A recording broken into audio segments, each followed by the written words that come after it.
Good evening and welcome everyone. I'm Allison Schilling, the Senior Program Officer at the Concord Museum. I am pleased to welcome you to this evening's forum in partnership with the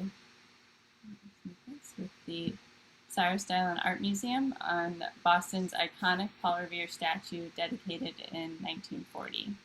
As you'll hear more about it tonight, there is a long road to get to that dedication. Dallin's story touches Concord in two ways. Of course, the subject of the statue, Paul Revere, is in the throes of his famous midnight ride, sending the alarm to local militias that 700 British regulars are heading out of Boston to Concord to seize military supplies.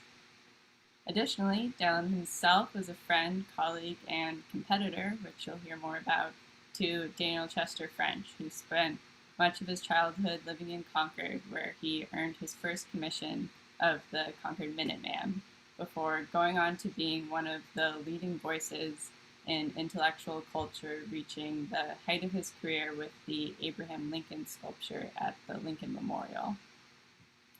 Our speaker this evening is Nancy Blayton, Director of Outreach and Engagement for the Cyrus Dallin Art Museum. Nancy is a lifelong resident of the Boston area and appreciates the variety that the New England art scene offers. She enjoys sharing the story of Cyrus Dallin's sculpting career and his advocacy for Native people's rights by coordinating tours and special programs for adults and children. Before joining the museum, she completed a museum studies program at Northwestern University and worked in the financial services industry for over 25 years. Our moderator this evening is Tom Putnam, Edward W. Kane, Executive Director of the Concord Museum. If you wish to submit any questions during tonight's discussion, please do so in the chat on YouTube, and I'll relay those to our speakers.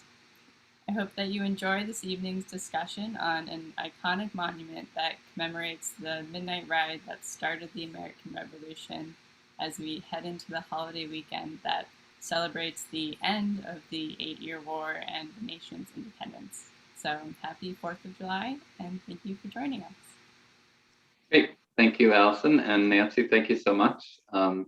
Nancy reached out to us asking us if we would be interested in co-sponsoring this event. As I know, in her role as Director of Outreach, it's part of her goal to tell the story of Cyrus Dallin. And I'll just mention that I'm a resident of Arlington. My children actually went to the Dallin School, which I think has a plaster cast of the Revere. I don't know how accurate or, but there is something in the opening hallway of the school that is a gesture so that the students there know who Cyrus Dallin is. But Nancy, welcome. And I just wanted to add, watch the program you did with the Paul Revere Memorial Association, Paul Revere's house. And, the point was made that not only is Paul Revere kind of associated so directly with Boston, but this particular statue, so that there's almost always B-roll when, the opening credits to any sporting event that's happening in Boston. They do the city skyline, and then they often pan to sculpture. And then, of course, Boston has many winning teams, and when they win, often the Celtics or Bruins or Red Sox or Patriots jersey is festooned on the sculpture showing Paul's true colors and as a native of Boston. So we are happy to have you here. And as Allison said, we thought it would be fitting to do this near the July 4th holiday, since Revere is tied so directly to our independence. So Nancy has a PowerPoint that she is going to use because you'll want to see some of these wonderful images. And as we go through it, she and I will have a kind of brief conversation as we go through each slide. And so Nancy, I thank you again and hand things over to you. Well, thank you so much, Tom and Allison, for your introduction and for the opportunity to tell this story. It's one I had no idea. I didn't know anything about it before I became involved with the Dallin Museum back in September of 2018. And it really is an incredible ride. So I'm very happy to be here to share that with you this evening. And I'd just like to begin by briefly talking about the Dallin Museum and stating our land acknowledgement. We acknowledge that the Cyrus Dallin Art Museum is located on the ancestral lands of the Massachusetts tribe, the tribe of indigenous peoples for whom the colony, province, and commonwealth have taken their names.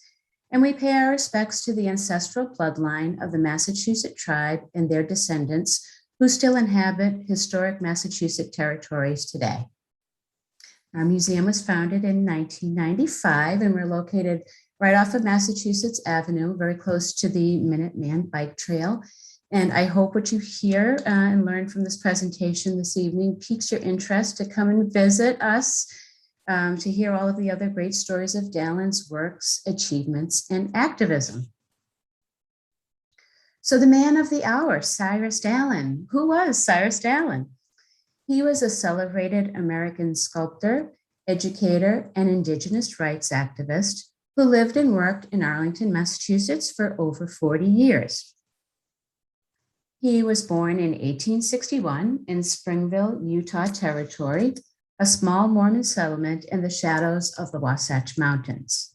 A quote from Cyrus: "There was a clay bank between the Ute encampment and settlement. When we got tired, we used to sit down at the clay bank and make models of the animals that roamed the prairie in those days: antelopes, wolves, buffalo, and horses.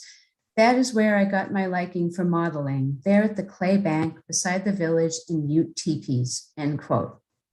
And modeling in clay certainly became more than just a fun pastime for Cyrus, as his exceptional talent became very apparent and caught the attention of his community. Nancy, let me just ask, because I heard in your other presentation, can you talk a little bit about whether his family themselves were Mormon? They were not. They went west with Brigham Young and settled in Utah, but they did not stay in the Mormon faith. And I don't think Cyrus was ever a Mormon. I believe he actually was a Unitarian.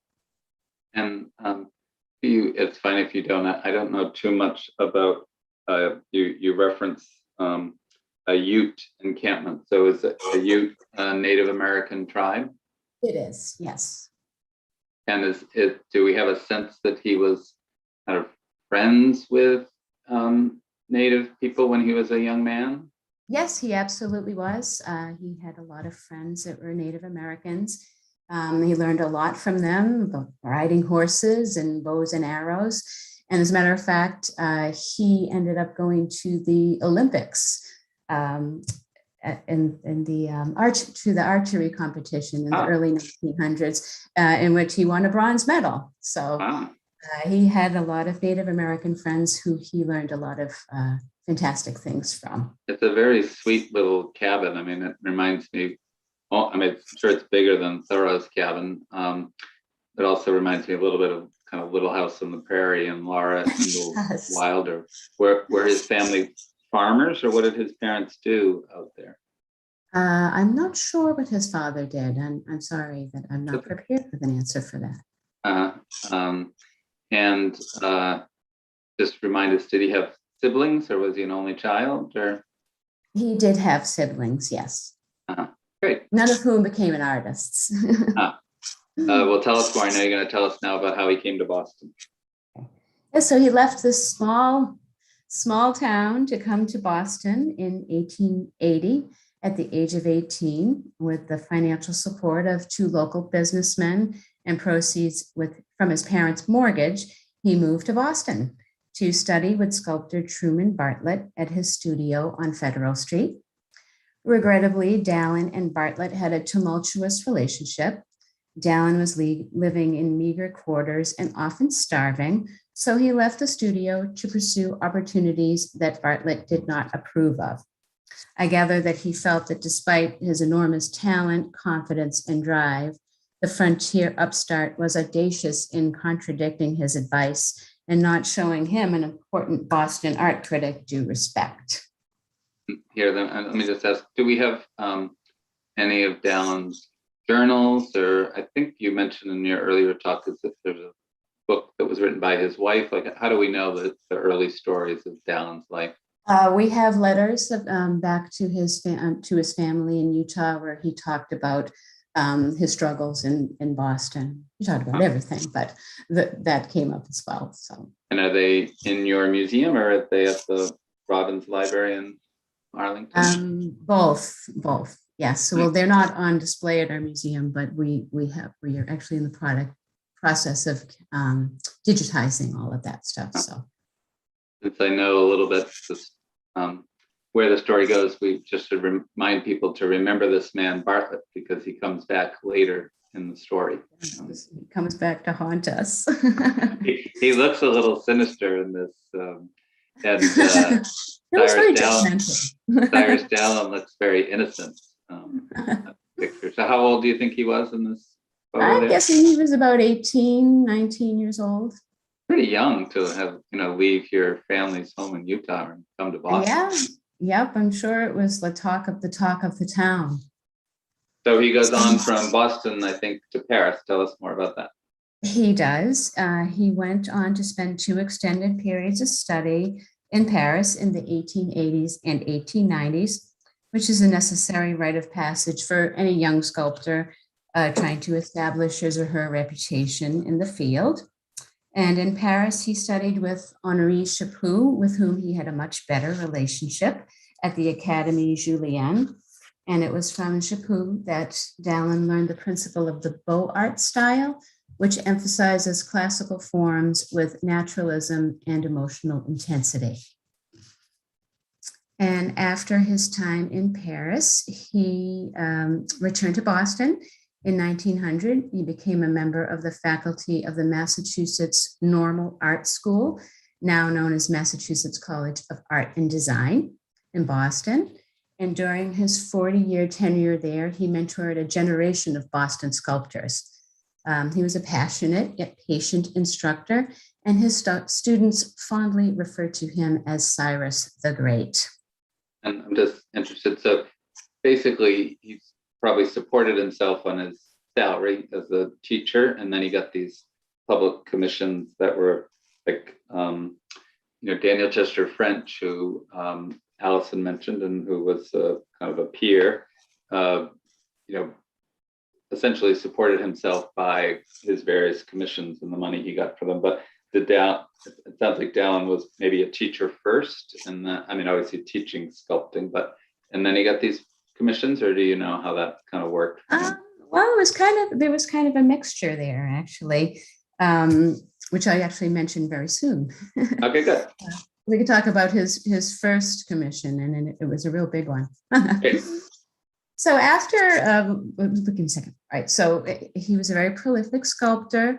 In addition to Paul Revere, he has other important historical subjects in Boston, Anne Hutchinson Monument in front of the State House, and of course, Massasoit, Sumiquin, and Plymouth. His commissions were not limited to the New England area, and he received a number of commissions from the Mormon Church, his most impactful being the Angel Moroni, the iconic symbol of the Latter-day Saints Church that sits atop the Salt Lake City Temple, as well as temples all over the world, including right here in Boston on Route 2. Signal of Peace in Chicago, Lincoln Park, and Medicine Man in Philadelphia, Pennsylvania. Sorry, I keep interrupting, but so the one so that Mormon temple on Route 2 has Dallin's angel on the top of it? Yep, they all do. Oh, wow. So every Mormon church has that. Yes. Sculpture. Wow. Fascinating. So he should be internationally known, because he certainly has an international presence atop these churches. If you don't mind a quick diversion, we all know how Mitt Romney was Mormon, lived in Belmont, attended that church, and supposedly there were zoning restrictions that they weren't going to allow that temple spire to go as high as they wanted and put this angel on top.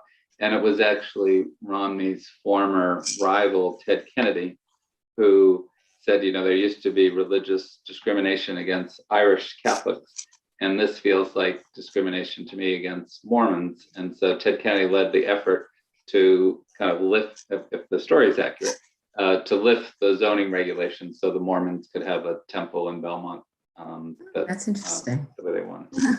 Yeah. I always love seeing it when I'm driving down Route 2. Like, well, yeah, it's kind of neat that it's right there. And also, did Dallin live in Arlington? Like when he first started teaching at the school, did he live in Arlington the whole time, or did he live in different places and then kind of moved to Arlington another time? I believe he moved to Arlington in the early 1900s. Nice. Great. So okay. In Arlington Heights. Great. So Dallin sculpted many different subjects, but he was most passionate about portraying this land's indigenous peoples. As a child, as we said, he became close friends with Ute families who lived near the Springville settlement, and he maintained friendships with them throughout his life. His sculptures of indigenous people were intended as personal reflections on the humans that he admired and public commemorations of indigenous resilience in the face of ongoing subjugation. Dallin spent the last 20 years of his career fiercely criticizing American imperialism and passionately advocating for the rights of indigenous peoples. He served as president of the Massachusetts branch of the Eastern Association of Indian Affairs, which is a national organization that partnered with Native and non-Native groups on efforts to protect land rights and sovereignty, improve healthcare and education, and revitalize Native arts among indigenous nations. He was viewed as a trusted ally and a collaborator by indigenous leaders and was one of the few non-Native members of the Algonquin Indian Council of New England. And through his work, he pioneered the role of artist as agent of social change. For instance, the equestrian form is historically reserved to pay tribute to Anglo-European military figures, but Dallin recognized Native American historical figures using that type of imagery. And he also adopted the heroic nude as a form of indigenous commemoration. His Massasoit shows the Native leader as a counterpart to Michelangelo's David, drawing a parallel between the story of David and Goliath and indigenous peoples and colonizers. I'm just interested, are these like, say the Massasoit one, do we know who paid for that? Was it the city of Plymouth, or were the Native organizations or just individual donors who cared about that story? He won that commission for, I forget, I think it was the 300th anniversary of. I see, right. So the town itself raised the money and thought that this was fascinating. And this other one is, remind me the name of the one on the left that's at the MFA. That is Appeal to the Great Spirit. Right. And that's all I have for a little, for a little background on Dallin. And we can move on to the topic of the evening, if you like, if you don't have any other questions. No, this is great. Okay. So it began in October of 1882. Augustus P. Martin of Boston established a committee to lead an effort to erect an equestrian statue to the memory of Paul Revere in Copley Square. The committee was comprised of members of the Boston Board of Aldermen, the Massachusetts Grand Lodge of Freemasons, members of the Revere family, and the Massachusetts Charitable Mechanic Association, for whom Dallin completed his first commission. Allison, if you could advance the slide, please. There it is. Yes, and that was his first commission. It was their seal, for which he earned a whopping $2. The committee issued circulars inviting artists to send models in by April 19th, 1883. A $300 cash prize was offered for entries that best represented Longfellow's poem, Paul Revere's Ride. Entries were unsigned to ensure impartial judging. And I'm sure the young Dallin was certainly enticed by that cash prize. So just three years after arriving in Boston, Dallin entered Waiting for the Light. His was one of 8 models submitted in the competition. The committee was impressed with his work, as well as entries from Daniel Chester French and James E. Kelly of New York. All 3 men were chosen as finalists. But when it was revealed in the press that a 21-year-old novice from the West was chosen as a contender for this important commission over more established sculptors, Bostonians were incredulous, and Dallin found himself the target of such critical characterizations as Utah's cowboy sculptor and the youth from the godless Mormon city of Salt Lake. The Monument Committee did not select a winner due to a growing debate over the historical accuracy of Longfellow's poem. As we said, Revere did not wait to see the light in the belfry of the Old North Church. That signal was meant to inform patriots in Charlestown of the route of the regulars, as something happened to Revere that prevented him from riding. So the committee therefore declared all entries historically inaccurate. Nancy, let's just pause here for a sec, and Allison, maybe you can go back to that slide. So it is interesting that they called it Waiting for the Light, and I thought, if you don't mind, we might just talk for a moment about Longfellow's poem. And here's my chance to make a plug for our museum. So if people have never been, please come. We have one of the 2 lights or lanterns that was hung at the Old North Church. And as Nancy indicated, what actually happened, and then I'll talk about Longfellow's poem, is that Revere ordered those lanterns to be hung. It is true that they were hanging, he made the order to hang 2 to let the folks in Charlestown know that the British regulars were coming by sea. So that part of it is somewhat accurate. And then Revere got paddled across in a boat, in a rowboat, and there was some fear, and his horse was on the other side. So there was some fear that he wouldn't make it. And if he didn't, as Nancy said, the 2 lights, and they were only hung for a very short amount of time.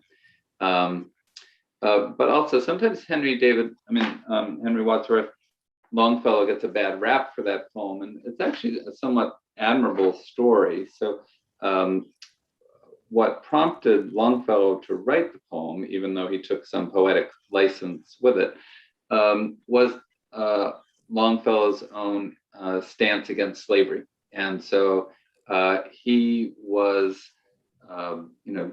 understanding the ideals that our country was founded on and feeling the country wasn't living up to them. And there was this growing sense, obviously, that there may be a war similar to the War of Independence, and it would require the same type of dedication and devotion and sacrifice that those who fought for our country's independence to fight to preserve the Union and to free the slaves.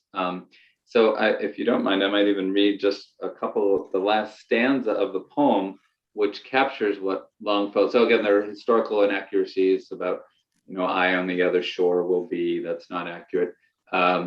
Longfellow also doesn't talk about William Dawes and the other riders. And for those of us who know the story in Concord, Longfellow has Revere making his way to Concord, and Revere only makes it to Lexington, and then he's captured on the way to Concord. It's Samuel Prescott who makes it. But just going to this final stanza of Longfellow's poem, which I find quite moving and is even kind of germane to our time.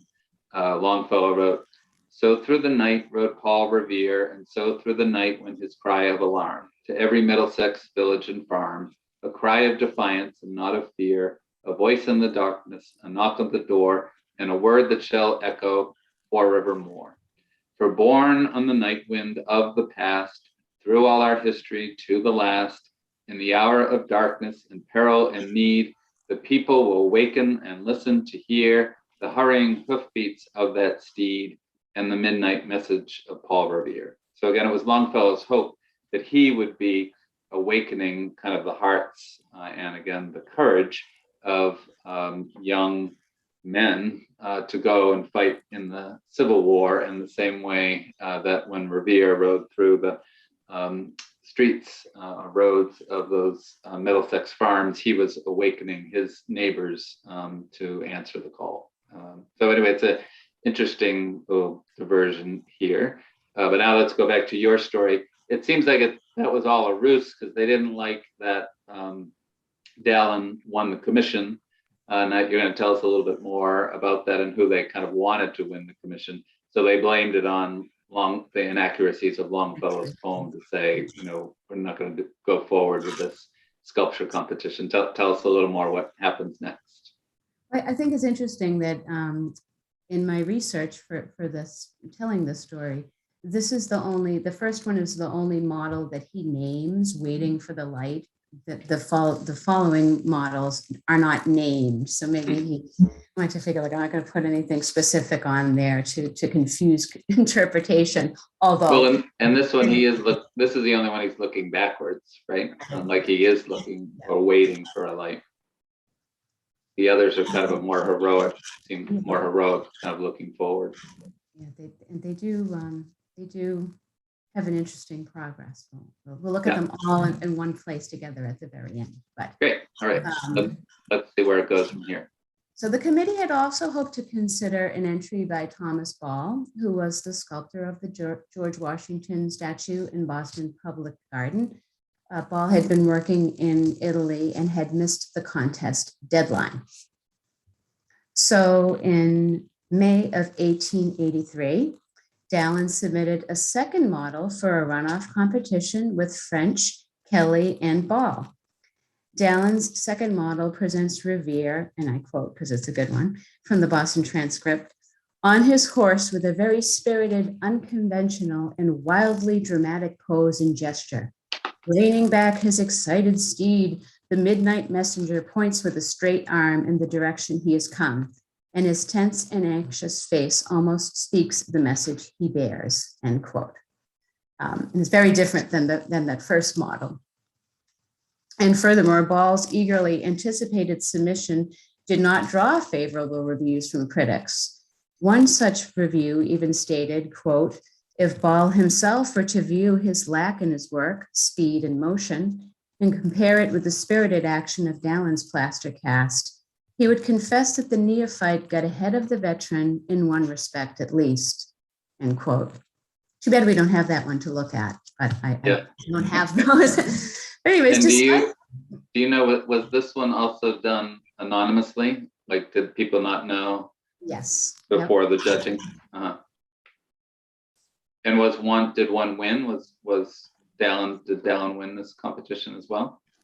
Well, I'm going to tell you that right now. Great.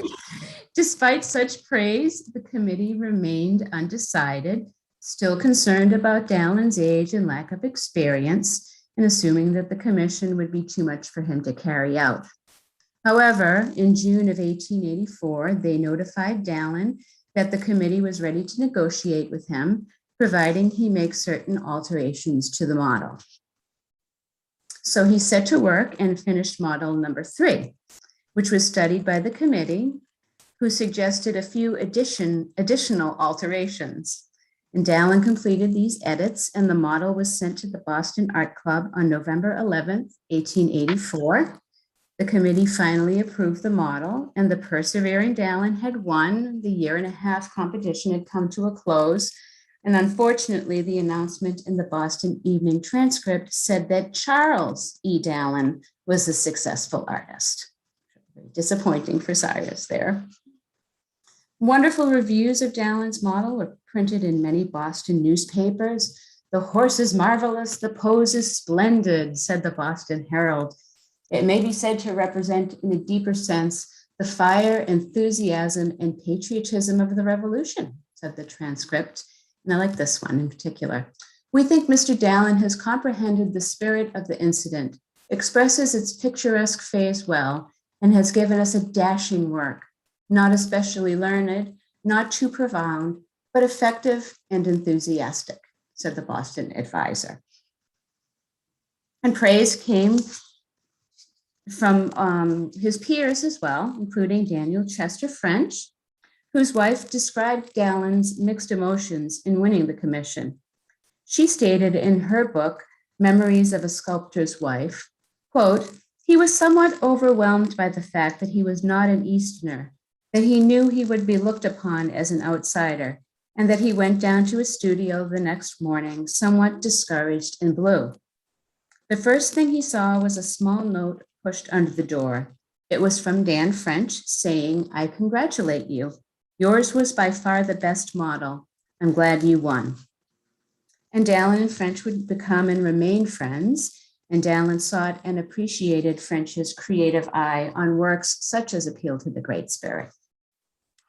I'm just intrigued, and it's again the program you did with the Paul Revere House. Nina Zanieri, who always has a funny anecdote, said that quote, I think her quote was something that Dallin's cast of Revere is the way most of us want to be seen: younger, thinner, and better looking. Did he use, we have the Copley painting of Revere, where again Revere is a little more portly, or did he just decide, kind of like Longfellow, that he had kind of poetic license, sculptor's license, to capture the spirit of Revere? How accurate did he try to make the face and the trappings of Revere? I actually have not come across that in my research. That's a really interesting question, because I just saw that painting the other day at the MFA, and I don't really see a resemblance between. I think that's kind of what Nina went. And, it's interesting. Yes. We have a similar thing with Daniel Chester French, and he would sometimes use kind of a local boy to be the model for the Minuteman. And, it's an interesting how that process goes. But continue on with the next model. Sure. So we'll talk about the mayors a little bit that were involved. All right. Yeah. So Dallin was to receive $25,000 in 2 years to complete the project. He signed his contract and returned it, but by some oversight of the committee, Mayor Martin failed to sign the contract, rendering it invalid until July 4th, 1885. Martin was not reelected to office, and on July 4th, 1885, an updated and revised agreement for the statue was signed by new Mayor Hugh O'Brien and Dallin. Unfortunately, such changes to the contract included loopholes that might limit the sculptor's artistic freedom. It provided no city funding for the pedestal and included a clause releasing the mayor and committee members for personal responsibility should their fundraising efforts fail. This new contract brought unexpected opposition rather than fresh hope.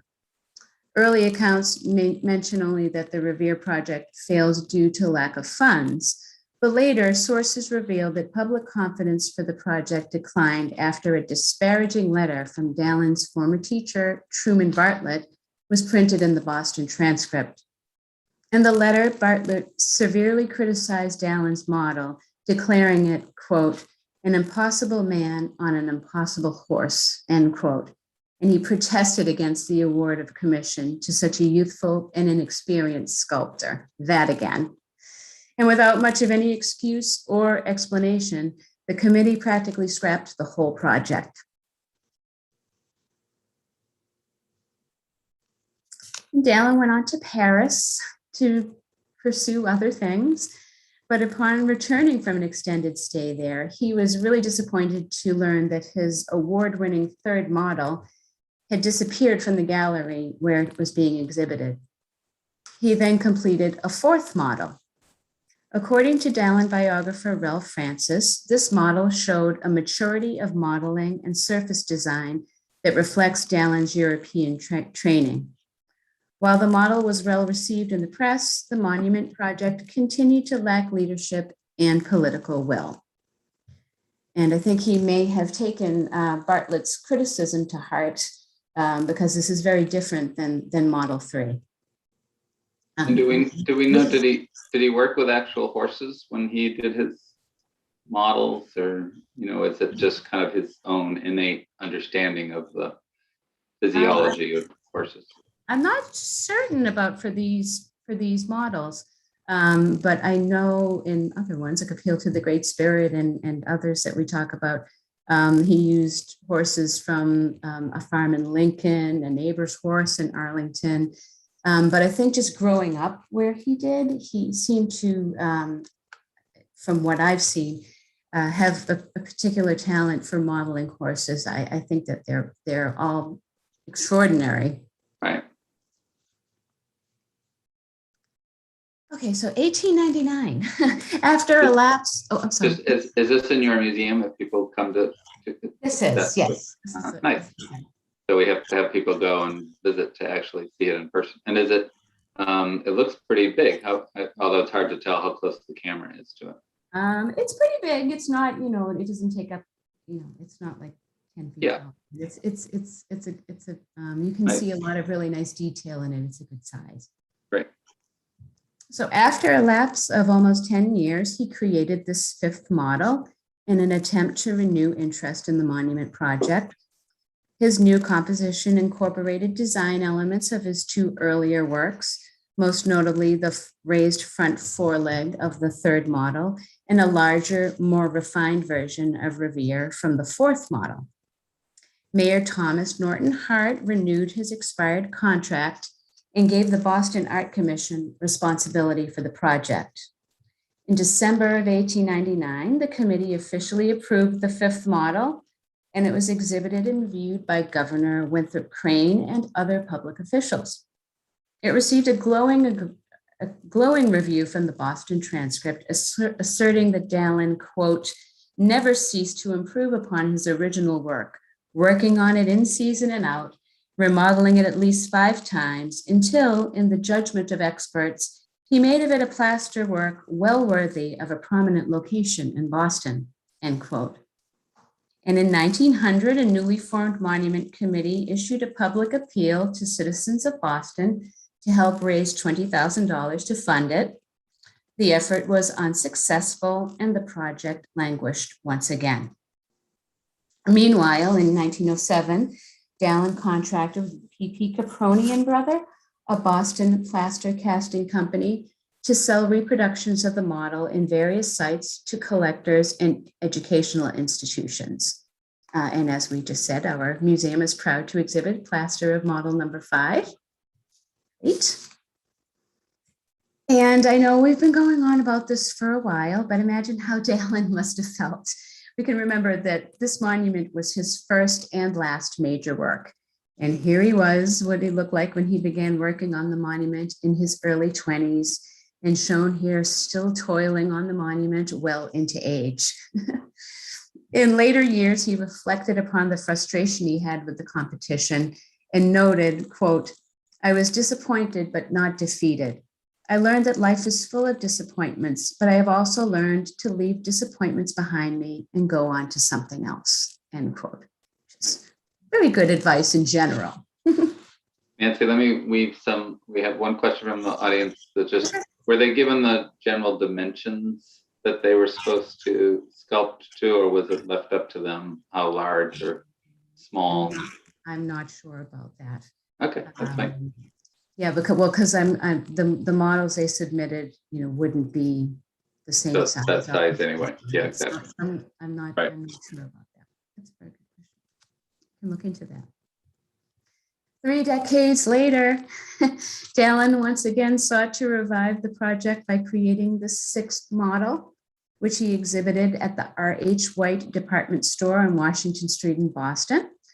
With the exception of this full billowing cape you see, the model is pretty much described as a mixture of elements from his previous designs. The statue received national attention in the press, and Boston officials made no attempts to revive the long-stalled project.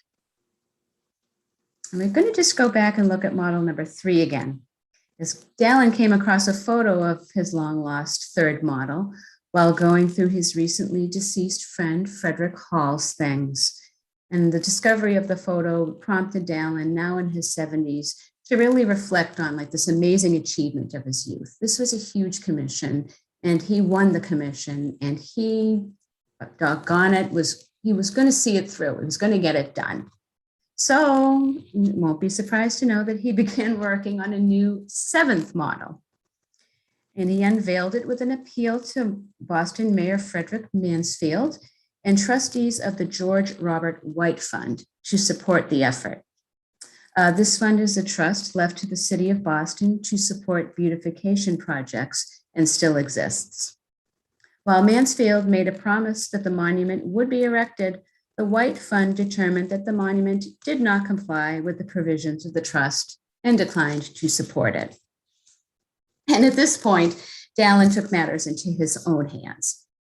With the help of his son, Lawrence, he set to work on a full-size, heroic-scale rendering of the statue in clay at his own expense in his Arlington studio. The work took him 4 months to complete and required 3 tons of clay, some of which was hastily obtained by his devoted students at Mass School of Art, and his wife, Victoria, describes the ordeal as such, quote, "For months he toiled, handling great quantities of clay, going up and down a ladder day after day, from morning till night, working with feverish intensity. The cost of such mental and physical exertion for a man in his 70s was tremendous, and Cyrus was a mental and physical wreck after the huge model was completed." Just pause and emphasize 3 tons of clay. I mean, I can't even quite imagine what 1 ton of clay is like. And we should also maybe make a pitch here to our kind of sibling institution, Chesterwood, out in the Berkshires, which is where Daniel Chester French worked.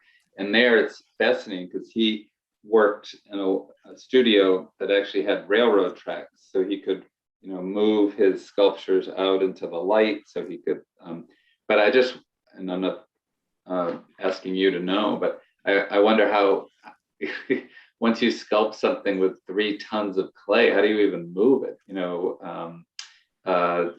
He must have had obviously understood the physics of if he was going to build something that big, how it would get moved. But tell us a little bit more about what happened with that. Well, that's a very good question, actually, because I don't know too much about about the size of his studio. I see if I can find out more about that, because that's a really good point, because he had a 10.5-foot statue on his hands, which he subsequently exhibited at the Boston Historical Society and began a public campaign to pressure city officials to act. So in 1936, the design received approval from the Boston Art Commission, and P.P. Caproni and brother reproduced the equestrian in plaster with a faux bronze patina and exhibited it in their Washington Street gallery. However, funding remained an issue, so in 1937, Dallin offered to sell the monument to the town of Arlington, with the prospect of it being erected in front of the high school. Pressure over the possibility of losing the monument may have motivated Boston officials to fundraise more aggressively. Anyone who knows Arlington would know that right now that front of Arlington High School has been demolished to build the new high school. It's really quite remarkable. But that's been in construction for a while too. So. Yeah. Tell us more. So Dallin allowed the city of Boston to exhibit the plaster equestrian on the Esplanade during Art Week. And over the next 2 years, the statue was exhibited in public spaces throughout the city. Here's a photo of it at the unveiling on the Esplanade in April of 1937. And on the left is Cyrus Dallin, Police Lieutenant Thomas Harvey, Governor Hurley, and a young Paul Revere Arhamer, great-great-great-grandson of Paul Revere, and Elliot Wadsworth, president of the Boston Chamber of Commerce. So is this the actual one that we now see in the North End? No, this is a plaster that a faux bronze patina was applied to. So this is like a model of that. Great. So in the fall of 1939, Dallin reached out to Mayor Tobin and the White Fund for financial support once again. And this time, his request for support took the form of a parody of Longfellow's poem, Paul Revere's Ride. And no one can recite it better than our museum founder and Dallin expert, James McGuff. And we're gonna play the video for you now. Great. Thanks, Allison. Listen, my children, and you shall hear. of the ignoble failure of Boston to rear the greatest creation of my long career, the equestrian statue of Paul Revere. A committee of well-known men picked my model from a competition of 10. On July the 4th, 1885, the committee, of which not one now is alive, made a contract with me, all legally signed, to erect in Copley Square my statue design to honor the hero who spread the alarm through every Middlesex village and farm for the country folk to be up and to arm. Alas, no statue now graces Copley Square. 'Tis enough to make even an angel swear. But being only human, I refuse to despair, and hopes that means will be found somewhere. So after the lapse of many a year, do honor be paid to Paul Revere. Oh, clever. So Dallin himself wrote the poem? He did. Artist and a poet. And it worked. Tell us more. Yeah. And it must have hit the right note because finally, in December of 1939, the administrators of the White Fund voted to finance the Paul Revere Monument. On January 17th, 1940, Dallin signed a contract with the city of Boston. The statue was to be cast in bronze and placed in the Paul Revere Mall, also known as the Prado, between Hanover Street and the Old North Church. Dallin was to receive $27,500 for the statue, a mere $2,500 more than the amount he was to earn from the original 1884 contract. His sons Lawrence and Bertram were upset by the meager sum, as their father had expected to receive around $80,000 for the work at this point. Lawrence initially objected to the terms, but Bertram compelled the family to accept, saying, "The money doesn't count. Just do it anyway. Our father needs this." And now that that matter was settled, heated discussions ensued between the Dallin family and the White Fund manager, Joseph O'Connell, over where the statue was to be cast. O'Connell insisted that the casting be carried out by T.F. McGann and Sons in Somerville, Massachusetts, but Dallin preferred the Gorham Company in Providence, Rhode Island, who had been casting his work in bronze for many years and whose fee was half the cost of McGann's.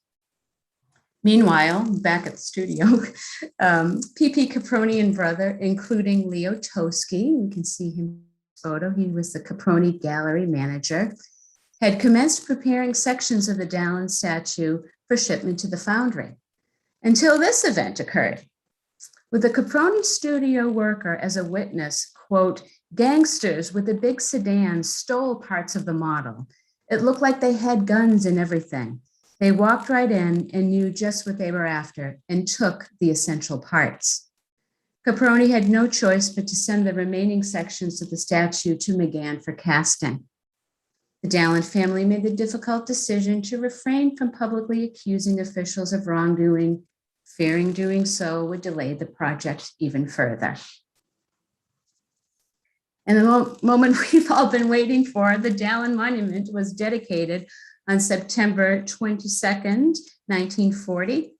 The ceremony featured band and chorus performances and speeches by high-profile Bostonians such as Mayor Tobin, City Councilor Henry Shattuck, and Joseph O'Connell himself. And the statue was unveiled by Paul Revere Jr., a 9-year-old direct descendant of the Patriot, shown here in the newspaper clipping with Dallin. What should have been a happy day for the family was overshadowed by tragedy, as Cyrus and his wife Victoria had been informed that their son Arthur, who had joined the French Foreign Legion in World War II, was missing in action.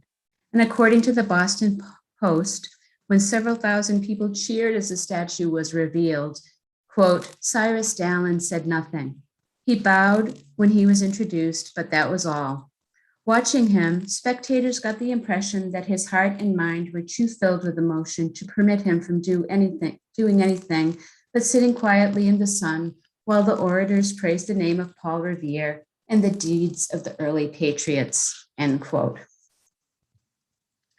But it's interesting to me that, so this was really done, interesting moment in our history. The Depression we're not out of the Depression yet, and fighting is raging in Europe. It's just interesting that they would have finally raised the money, and done it at that time.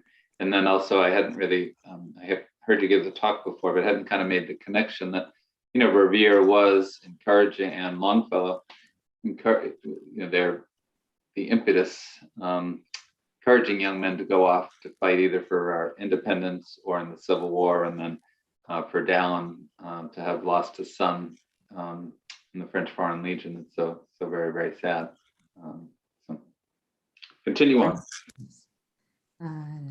So despite the sad circumstances, Dallin's work of 57 years had become a reality.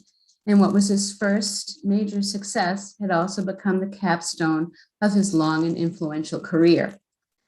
And then we can fast forward 72 years to April 29th, 2012.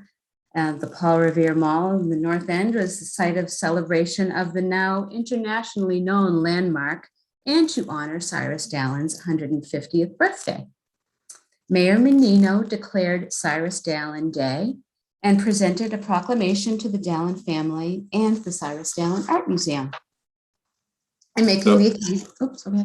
Well, I'm just interested. So, well, maybe you're going to tell us in a moment. But so his sons had children, and there are still Dallin heirs who are living. Yes. In. Yep, there's some of his photos, as a matter of fact.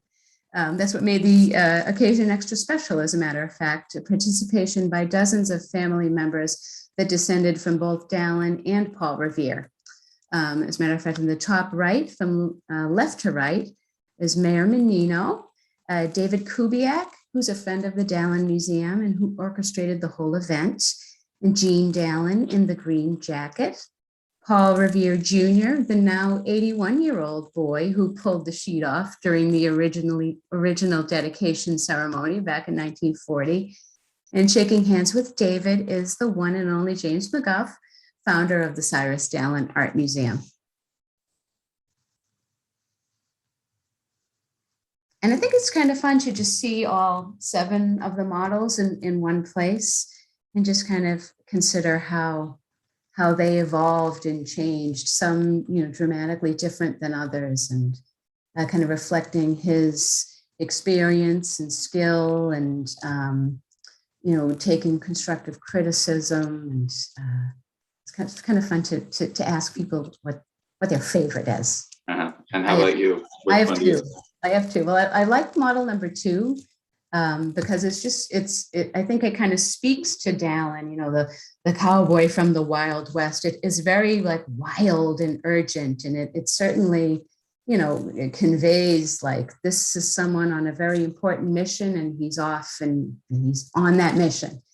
Very, very spirited. And I like number 5, I think, because I see it so often every time I'm in the museum. I think it's beautiful.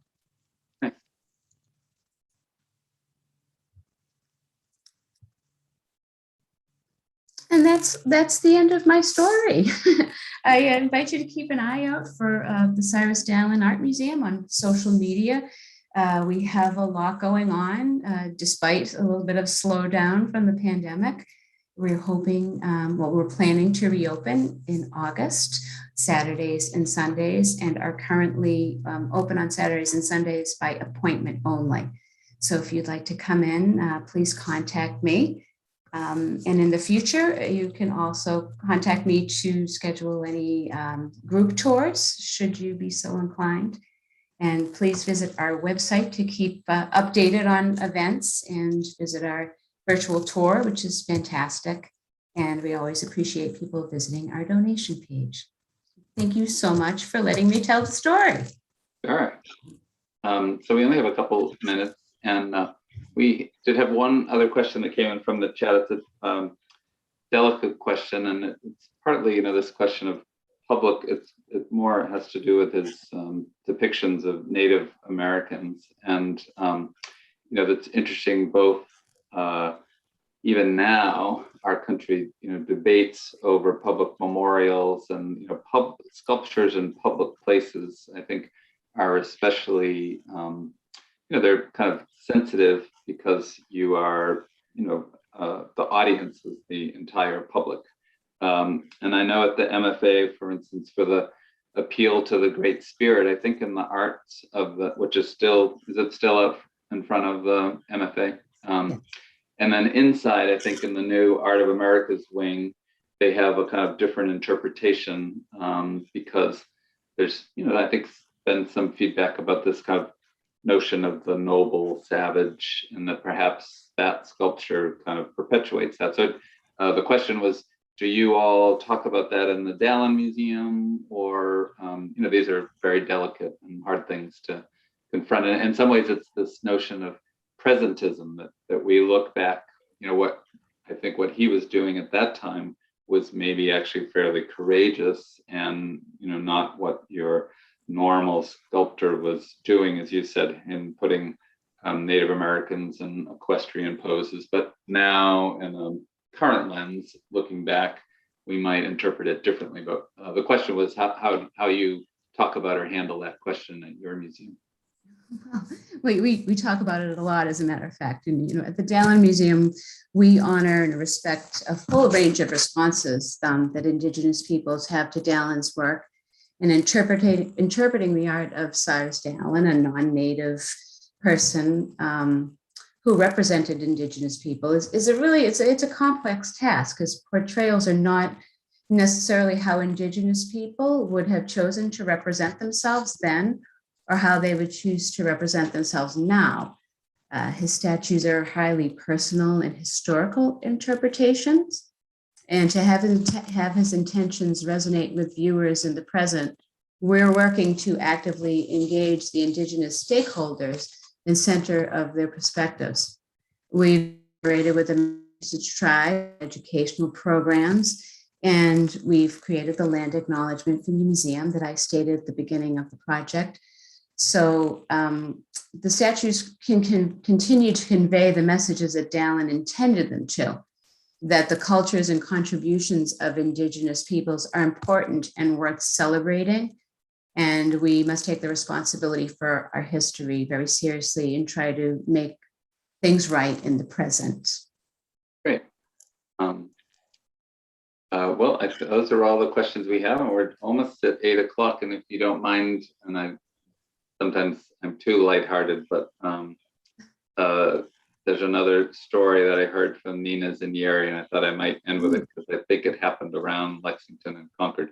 And it has to do with Paul Revere Jr., the young boy who we saw unveil the statue, and then who later we see the adult version with Mayor Menino. And he, I think, as you may have mentioned, was chair of the Paul Revere Memorial Association for many years. But and I may have the story slightly wrong, or I might embellish it slightly, the punchline, but supposedly he was driving on Route 2 through Lexington and Concord and going a little too fast. And so the police pulled him over and handed the policeman his license, and the policeman looked at it, saw the name Paul Revere, and he said, "There's no way I'm stopping Paul Revere from going anywhere where he needs to go." And so he just gave him a warning and allowed him to continue on his route. So there are some benefits to having a famous name. Absolutely, that's great. That's a great story. I just, it is my mission now to try to get Dallin's name out there as much as I can. Yeah, absolutely. People will recognize him as the creator of this amazing, iconic association with Boston. Like you said earlier, you see it everywhere, and nobody knows that the name of the artist. So, well, it really is this heartwarming story of this young boy from Utah who comes to Boston and then succeeds in these ways. And I loved your images of him as a young man and then him as an older man with the finishing touches. It's a lot of work to create one sculpture, never mind the same one 7 times. So, well, Nancy, thank you so much for joining us. We thank all of you who have been viewing tonight, and we hope you come visit the Concord Museum and the Dallin Art Museum in Arlington. Thank you very much. very much, and we wish you all a happy 4th of July weekend.